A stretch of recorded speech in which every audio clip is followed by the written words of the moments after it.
two plans that were in front of council and Parks and Recreation. Of course, the mayor's got her plan where she wants the administration to be in control.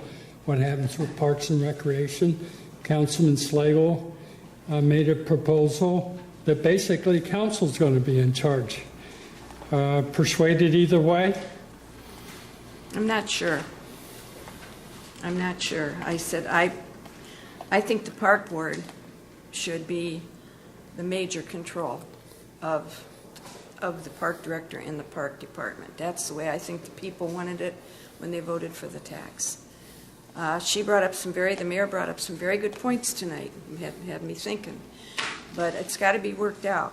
I just don't think, why have a park board if the mayor's going to run the department? You don't need the park board then. So you brought up your work on the building code. Yes. That was a long process and Yes. a lot of give and take. Right. Are you looking for the same kind of thing on this? I'm hoping that that's what happens. I hope they don't drop it.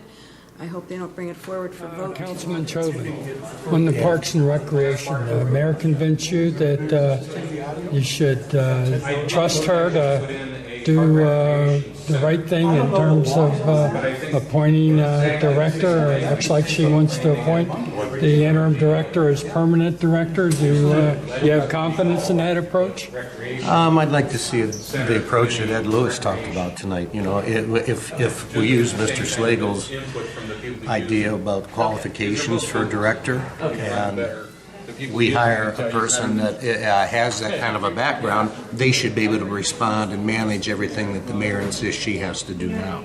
I don't believe she has to. I think we can hire the right person to come Ms. in. Del Rio Keller. Yes. Reaction to what the mayor had to say about Parks and Recreation. Her and I have talked quite a bit about it, so nothing new was said, just a difference of opinion. You favor Councilman Slagle's plan?